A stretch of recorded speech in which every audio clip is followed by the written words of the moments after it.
to have your treatment already not done, not finished, but we want you to have your first version digitally. You all know that you can find the document online. So for now, just take notes, bullet points. I suggest every night or every morning, depending on you, just put some bullet points. Your idea is changing every day. Relook at it, change it. By Saturday, we really want those bullet points to become nice sentences that anybody could understand, which is already a challenge. So start working on it, because it's not going to come like this in 5 minutes on the last day. So that's it. And for those who are not working tonight, I'm wondering who wants to join me to go to see a documentary tonight. I decided to go and see a documentary. So those who have done their homeworks, are ready for tomorrow, and have also studied the Docville program, and who have suggestions of what we should see tonight, come and speak to me at the end. I'd love to join a crowd and go and have one of the documentaries tonight to make the most of this festival. Questions before we go into the things which are not clear? Okay. All right. Let's kick it off. Good. So I'm not a storyteller like most of you are. So my focus is more on the design, the code, and the technological and creative parts. That's because I'm a geek and I love doing geeky things. Oh, too bad you cannot see it, but so it's just the proportion should show the giraffe on my T-shirt, but it doesn't.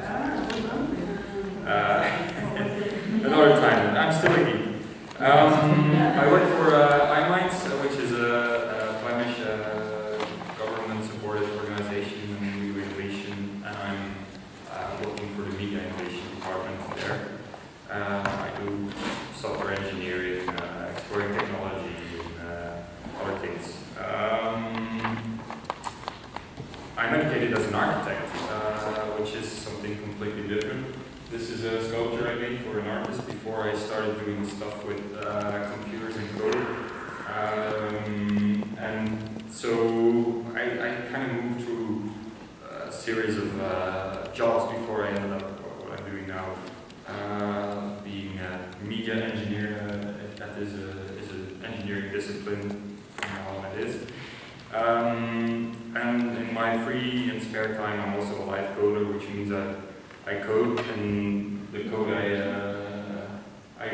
write shows things on the screen or live music or visuals.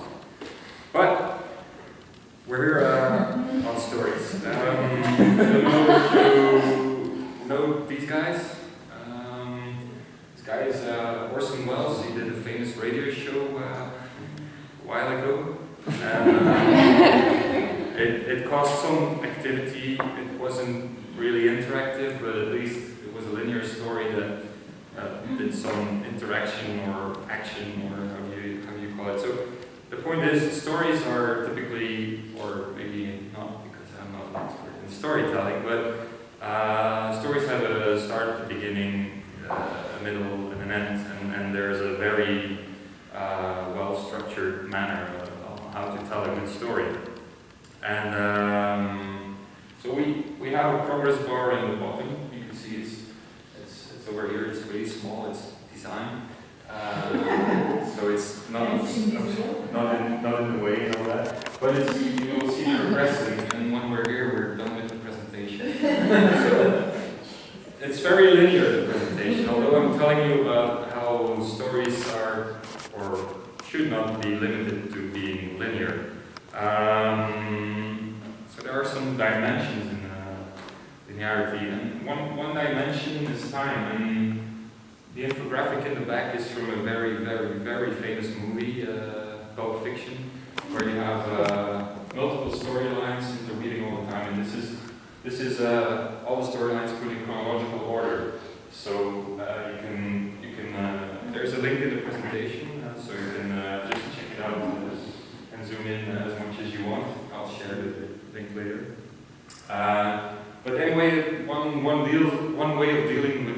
linearity in the story and making a story more interesting by shifting the time and this is probably a very well-known concept because that's what they often use in movies. Another way of telling a story is shift the space. So here the time is parallel, but you can focus. You can see 4 different stories if you want. If you would zoom in on one of the squares, then you would only get one story. It's a movie from Belgian. Yeah, he made it as a student, and we won some classes. And it counts? You can't. That's right. Wherever then. Okay. Okay. So we have the time dimension, the space dimension, and there's also linearity you can use to tell a story. There's I don't know if you know this. This is an early version of A Way to Go, and it's an interactive story actually. And the main thing is that it's very linear. You cannot go back. You can only advance to the forest. I haven't completed it. I don't know how long it is or how long it takes, but you can just run through the forest. I can show it if nobody knows it, or do I need to show it? Yes, okay. There is a virtual reality version of it as well, no? Which I think what it was. Yeah, trillions of possible combinations, so you never know what you can find there, and that's what I think makes this game really interesting. Also the way how a set of rules will define worlds like this. And all the animals, all the plants are defined by code. But I'm talking about the universe here specifically because I wanted to talk about the time mechanic used in games. Time is like time warp, time machines are used a lot in games. In this game, you're playing with yourself multiple times. So you start off as cursor 1 and you click to advance through a number of floors, and you have to score these little triangles to make points. And then when time runs out, you start over, but your cursor was recorded. So you play it yourself. You have to decide, okay, with my first cursor, I'm going to score this and that and that and that. And then the second, so it's really mind-boggling how you have to decide with yourself how you're going to tackle certain problems. And I think this is a really cool game mechanic. Other really good examples are all listed in the notes here, so I'm sharing them. There's Break, which is award-winning, which allows you to play with time to do complex manipulations of the world so you don't die. I also a wiki page full of time travel games. A cool one I discovered yesterday was Does Not Commute, and I'm giving it a special mention here because it's also about storytelling.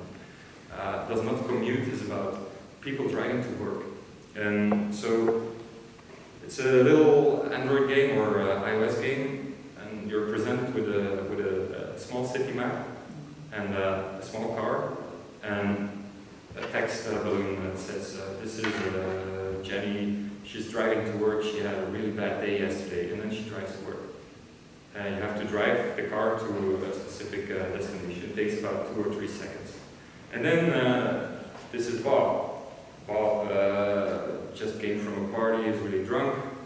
But there's all little stories, and so the cars collide, of course, because they are reset, and you drove that way, and then you drive that car that way, and when they're played simultaneously, they collide. And so the goal is, of course, not to collide, but so the stories interact all the time, and it's quite nice. And I also had a special mention for Super Hot, but that's coming back later in the presentation. The dimensional space, this is Super Mario Bros. Combined with Portal. This is an existing game. You can download it. So it's, I don't know if you know the concept of Portal, but you place a place, and you can shoot with a portal gun, you shoot a portal over there, and I shoot a portal in that wall, and if I walk through that portal, I will fall out of the floor. So it's a really cool concept, and they combined it here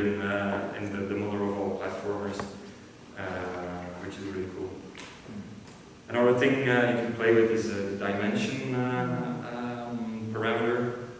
This game evolves from 2 dimensions to 3 dimensions, and you need to pick a dimension to advance through the game. It's a really great game. I recommend it. It's puzzling, it's platforming, it's gorgeous graphics, and it makes your mind think in space and all that. Looks like Monument Valley. Yeah, Monument Valley is it's also in the slide notes actually, but I put it in the perspective category. So this is Echochrome, which is an old example of a perspective game, and Monument Valley is more recently popular. But Casper, that was Fez, right? F-E-Z? Yes. Yeah, FEZ. I didn't say it? No. Okay. Fez, FEZ, yeah. It's also featured in the Indie Games documentary, which you should all see if you're into documentaries. No, into games. Indie Game, the movie. It's on Netflix.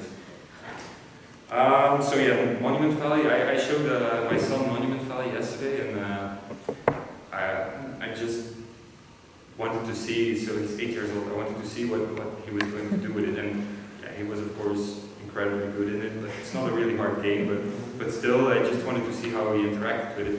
And like, I didn't tell him anything, and he started playing and said he's not capable of reading English. He's capable of reading English, but he just skips the text. He won't try and understand it. But he just comes to me and said, "Oh, hey, there's a little princess, and she wants to." It's like, how do you know it's a little princess, and how do you?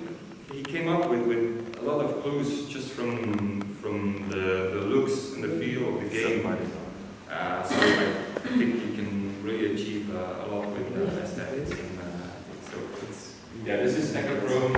I found only this really old screenshot, but it's a terrific game if you have a PlayStation Portable lying around.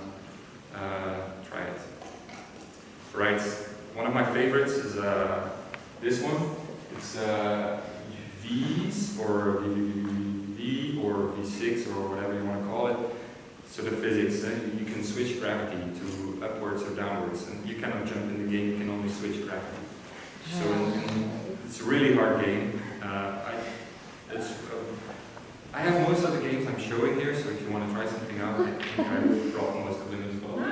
But the concept of so you cannot jump over this little block. So damn, I landed on the wrong side. I have to do that again, not touch the spikes at this speed, and then I can reach what I want to reach. So it's a good combination of frustration, agility, and frustration. How do you translate those scripts into a non-game that would be more narrative, like most people here? When we follow the games, we think, oh yeah, I could play with it, but I find it very difficult to think, how do I use this dynamic in another type of story? For all of those examples, that's the kind that's what I'm going to hopefully later in the presentation. It's not that I have a specific translation for this type of game. I'm just showing that there are really great dynamics that you can think about, you can use, and they, because in this case, the game is an exercise. You have to save, but the fact that you can switch gravity helps in the story building. So it's more that he uses the story building, the physics properties to tell a specific story. So there's nothing really specific how to translate this, but yeah. So the world, this is Minecraft.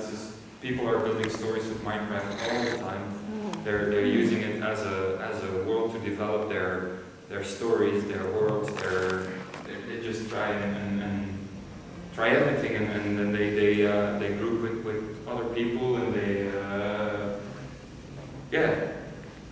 they just explore it, and then they do things, and they tell a story for themselves. So it's an open world.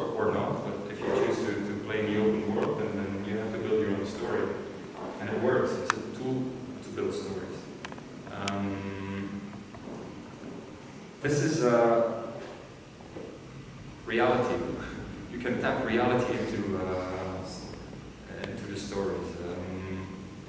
This is Ingress, which uses real-world places to build a story where two teams of real people fight each other in virtual portals and energy fields. And I'm not a player. I don't really know how it works, so this is one I don't have installed. But I'm showing this because it has a really close relation with the real world, and people really get up in the middle of the night, jump in their car, drive to a specific place to get there with their phone and just press a button and then go back home. I think it's quite amazing that you can through a piece of software persuade people to do something like that. So, if you say reality, then you also say virtual reality, maybe? I'm not sure this is one of the more advanced examples from when we were pretty sure that VR was the next big thing. The last time we said that was, actually the last time we said it was not so long ago, because of course it's getting traction again. We're all sure it's going to happen this time. Like 3D. But if you look at this now, it looks really fun.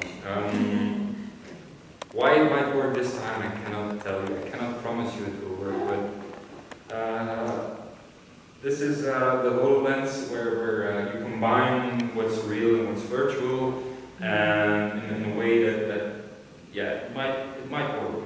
You can imagine that I'm helping out my mom while I'm away in Leuven, and she has a problem with her plumbing, and I know exactly how to fix it. Mom, just put on your HoloLens. Oh, this is like these glasses, and so they cover your eyes and they cover your whole field of sight, and they track the surroundings, so they can see this pipe, and the person next to it is projected the Skype call that's going on, and I can see what the other person is seeing through the HoloLens, and I can just say, this here, you should turn this first, and then that's what's happening in the story. But it's a non-theoretical device as it exists, but they only showed a teaser movie, not a real world or a real working prototype. So they say it exists, but we haven't seen it. It's Microsoft. With which story? Because I can go with my phone and do sort of face. No, because I have my hands free and it's completely immersed. I'm completely immersed in a combination of the real world and the virtual world. And so I think it was Jonathan's brother is also working on real-time calculating of ambient occlusion in real spaces, which will enable to add virtual objects that look really, really, really good. As in the light is coming in and real time changes if you switch on the lights and so. This will be the near future. I can say pretty sure. They also showed an example where you could play Minecraft, for example, on this table. And when you wear the HoloLens, you could just build your own world in Minecraft, and you could virtually touch the blocks by just using your fingers and manipulating the worlds. And if you wear the HoloLens, you see the whole world of Minecraft just in front of you on the table. Really cool. Yeah, it looks really cool. If you didn't see the movie, check it out. And they have some journalists trying the prototypes now. Oh yeah. But you have to wear like a battery pack belt. A backpack full of equipment, a suitcase just to get it working. But it's augmented reality. It's augmented With reality. basically a Kinect strapped on front, and it scans 3D and then places virtual objects like Priya Shakti, but in real 3D depth. Yeah. And if you move your hand, you're blocking the thing. Apparently, it looks like incredibly real. Like you'll see a whale flying in the sky, way off in the distance. It'll make it look blurry and far. It's better than LSD. I wouldn't go that far. No, it's very just I can imagine this movie. All right, so we had you didn't try the HoloLens. we have the universe parameters, and I'm saying in the end just combine them. So this is virtual reality combined with reality combined with all kinds of mechanics. We're going to the mechanics right now. So you need to define how your world works, and yeah. So what can you do in your world? You can explore. This is a mountain. I could play the little movie, but I don't know if that's going to work. No, it's only playing in my frame. That's boring. Okay, but Mountain is a movie where you you explore a mountain. That's all that's happening. And sometimes it snows, sometimes it rains. You can just fly over it, or you can just relax and watch, or it's but exploration is a very powerful way of communicating, because it's free. You feel free, and you can wander, and you can get impressions, and you feel like you're in control, and so it appeals to a lot of people. So it can transfer a story for sure. This is a game on which platform? Is that web, or is it It's iPad, I think. It's on Android too. And Android as well? Or not iPad? It's on iOS and Android. Yeah, iOS and Android. It's a mountain simulator. Like you don't. Yeah. You just look at a mountain, and every now and then, like an object just floats in, like a giant chair will just crash into your mountain. So where's your There's no goal or anything. There's no Just goal. talk. The mountain's like, I'm lonely. The mountain will talk randomly. The weirdest, funniest, most interesting. I So still play it. So Just checking in on your mountain. there's nothing happening, you have nothing to do, no goal, no And story. at the bottom there's a piano. A Yeah, piano. you should study this as a case study, because this is kind of hello. I don't think you can do this style of thing often. It's like a meditation. Well, there are like, You don't even because meditate, we were just play talking with about Minecraft earlier 2 times already, and there's a guy, and he's trying to reach the end of the Minecraft world, and it takes like 16 years of walking to get there. And he's, well, at his pace, because he's physically at his computer while he's doing it. So, but he takes breaks, like 20 hours a day or so. He's not walking in Minecraft. But so it'll take him 16 years. And the thing is, why is he doing this? Why it's called? There is a story, but it's a very technical. It's not everyone doing this. Yes. But there is a story. There is one thing that's really human. That's the Columbus story. Let's go see what's on the other side story. But will there be something on the other side? And then they asked Notch, the guy who designed Minecraft, and he says, yes, it's quite interesting, because at the end of the world, so the memory, it's a bit technical, is allocated. And it's limited. So there's only a certain amount of blocks that go in the Minecraft world. And as you go towards the edge, that's the blurry space where if new memory is needed, it just grabs some memory over there and reallocates it. That means you get glitches in the world. And actually he's exploring to go to the glitches. The black holes of Minecraft. Something like that. So he has a mission, and there's a story, and it's interesting. I put the link with the technical explanation also in the presentation. But is there's still something happening there, or is it No, just it's landscape? just like blue and foggy and yeah. Okay. There is something happening. Yeah. Okay. Hello, ladies and gentlemen. My name is Kurt, and welcome to Mountain. Yes. How do you see this mountain now? You really want to? Okay.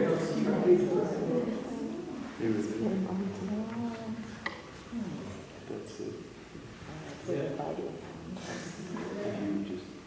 So, Hello, ladies and gentlemen. My name is Kurt, the video is 25 minutes, so I might skip some. So it means seeding to start.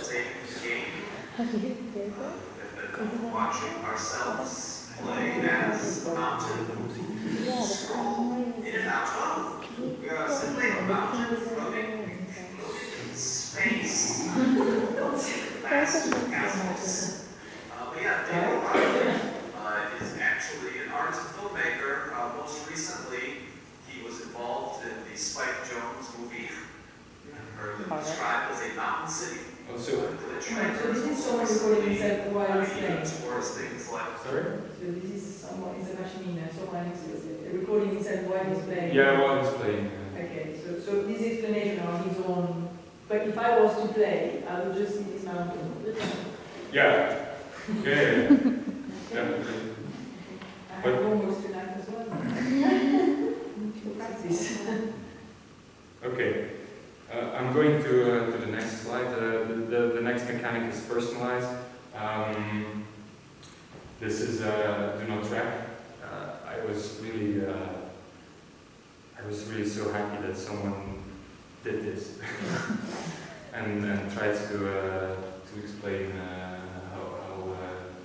how bad all this stuff is. But personalization can help. But we covered this yesterday, so I'm not. And a bit today as well, because Karen is also using personalization. And there's another project as well, the French did, which is in Limbo, which on Arte TV, which is a much more poetic view on digital memories, how we now live through our digital memories, and that also uses personalization. So there were 3 projects who came out within 2 months and are all using levels of personalization. So there's obviously a trend there starting. As you can see, this is not a game, but I thought showing an avatar being personalized was less interesting than a real-world documentary. This is also not a game, but the Johnny Cash project. This is crowdsourcing data. I really like this because they crowdsourced every frame of the movie, and then they did this for multiple times. So they have like, you can see this clip in, it requires Flash. Who Has anyone seen this? Yeah, okay. The link is, yeah, it's a must see. yeah, it's a must see. And also the process behind it, learn how they built this.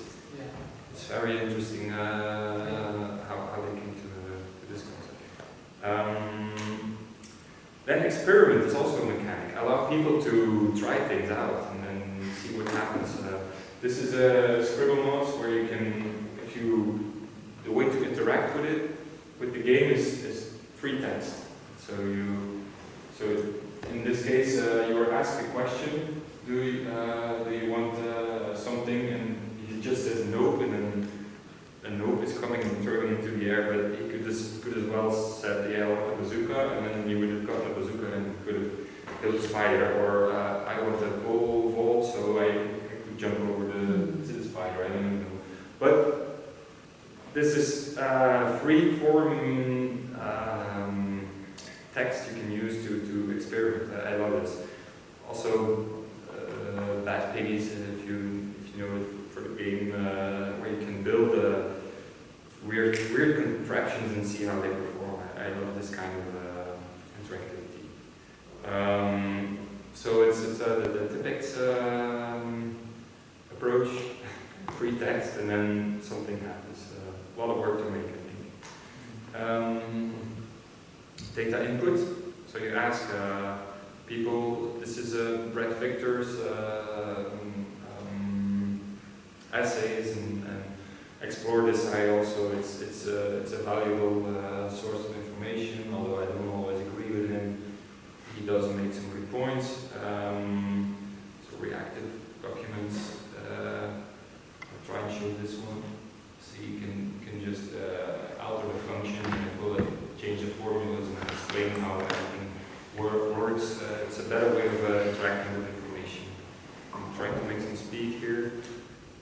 This is a sex adventure. It's a texting adventure where you with a robot, and it's a game about sexting, and it explains the phenomenon of sexting. And so your interface is text, and it's a really bad robot, and it glitches, and it always does the wrong thing, and it will definitely not turn you on.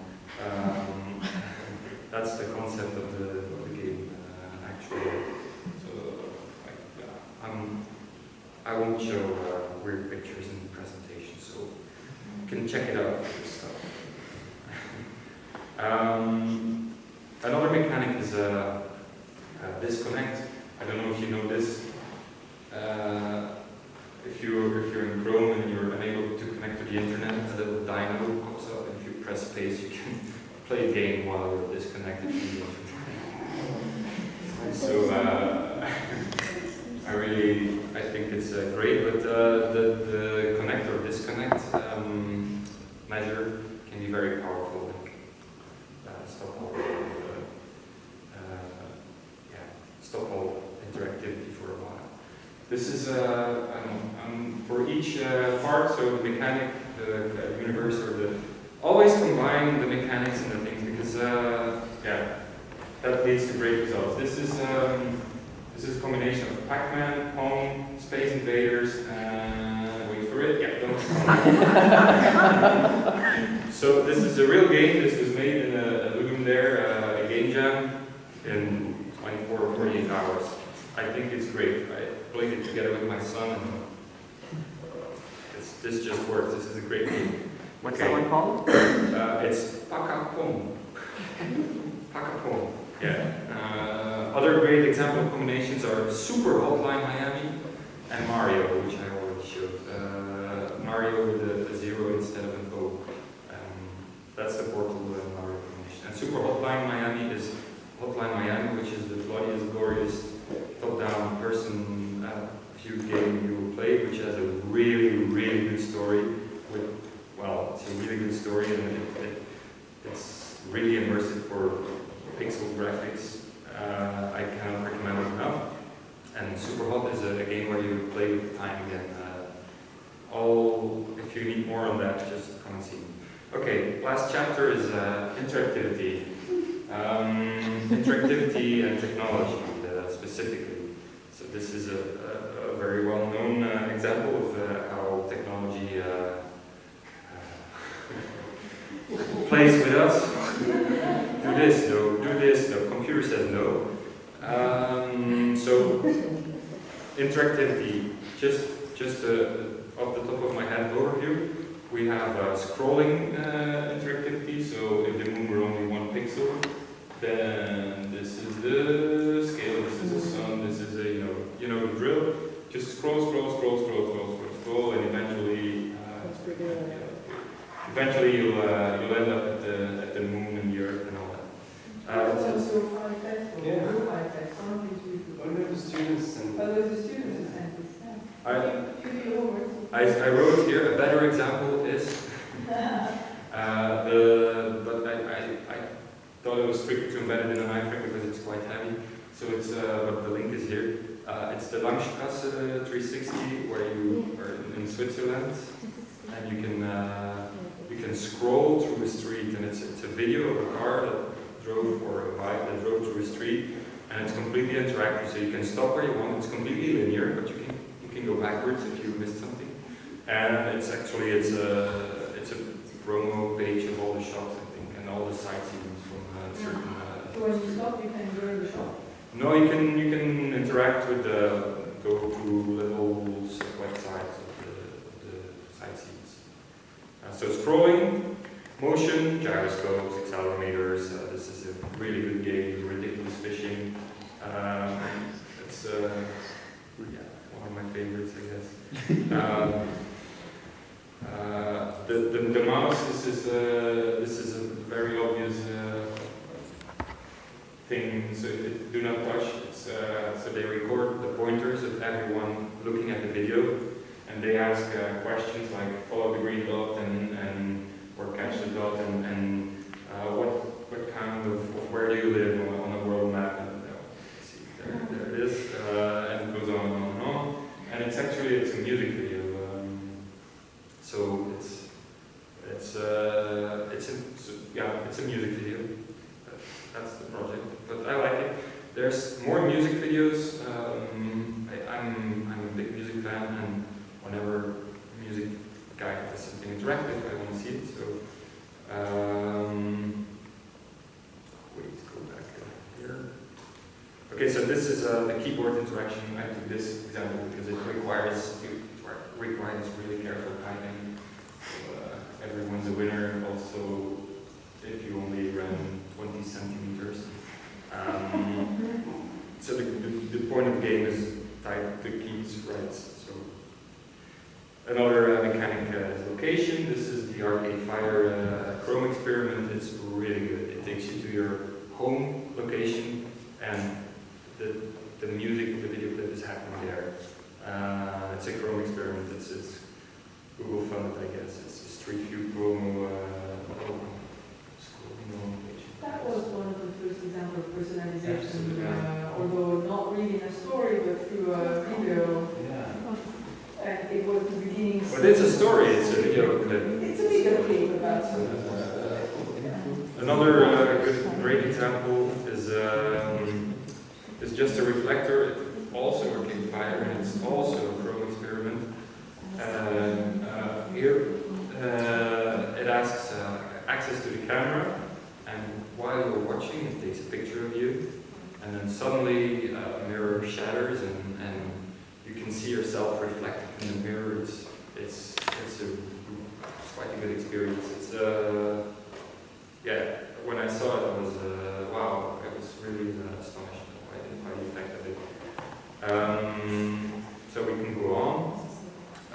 There's a thing from IFLab with OneCloud. There's Rome, which was not Arcade Fire, but they tend to be okay. Obvious way for interacting with games, but I'm still mentioning it because this game you need to be a real monitor with buttons to get to it, but also because this I think we've seen the best of it. We've been coming from the one stick and one button, and you don't know how many buttons are on joysticks nowadays. So it's I think it's the end of the it's the wrong color. Fix it. So now we have new things coming, like the cardboard, which I'm inviting you all to try out. It's really good. What is it? It's a piece of cardboard.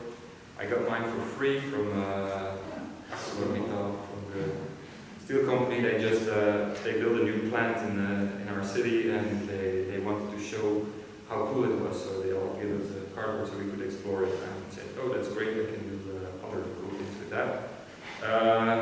But it's a good platform. It's cheap. You can distribute it almost for free, and it requires a good phone. That's yeah, exactly. okay. I should explain it. I thought it was obvious. The cheap version of VR, basically. How can you simulate? What happens is you using your put mobile a mobile phone in it like this. So the camera is still free. That's important.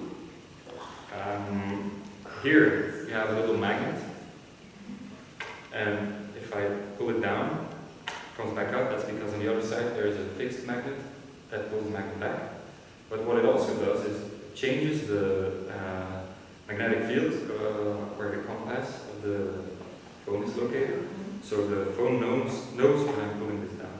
That's important. Other thing that's important is there's two lenses, so I can focus on the screen from this close distance.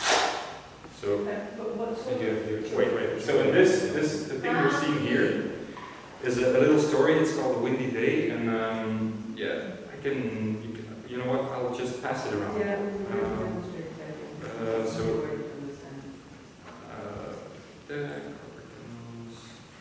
the thing is, all those things are being developed in VR at the moment. It's great, but no one can see them. There is no economic model for it because you're done for gear that we don't have. But this is a cheap response to it now. It has problems, which is that it's not super smooth because the amount of frames. So you might be sick if you do something too complex, but at least means that you could download from the internet. Horizontal? Don't turn it vertically because then it quits. That's the gesture to stop it. So what happens is the little mice you see, and it's a story, and you can just look around in the world of the little mouse, and it always needs to catch its head because the wind is taking the head. So, but if you would just look ahead, you will always see the same tree. So you have to follow the mouse. So and there's more good examples of it. So like I'm saying, it's only getting more serious. So yeah, I have to wrap up, right? Okay. Good. Okay, so I have Connect, which you all know. I'm just rushing to my conclusions because one important thing is that because it allows you to connect through micro interactions. Like with my watch, I can now push a button here and something over there happens, and it's really easy to set up. And of course, to combine this is a Leap Motion mount on an Oculus, so we can do hand tracking while he's in a VR environment. Really important. So the conclusion is that animated GIFs are a really good way of telling stories. And you should all go for the hyper-hybrid. And the hyper-hybrid is requires you to link and combine things. Internet is about linking and combining, so you take something from Instagram, from Twitter, you put it together, and you have something new. But you should probably take other platforms because someone already did the thing with Instagram and Twitter. And also, if you make something new, atomize and be native. Atomize means make small pieces that you can easily share and distribute and re-embed, so your story can be reused, reassembled by yourself, but also by others if you want that. If you think that that can be a dynamic that can make your story stronger. And also be native, so don't, the simplest way of telling don't be native, or be native is don't scan a piece of paper and call it digital. I also wanted to show you the hybrid by making this interactive, but that's for another time then. So thank you very much, I hope you all enjoyed it.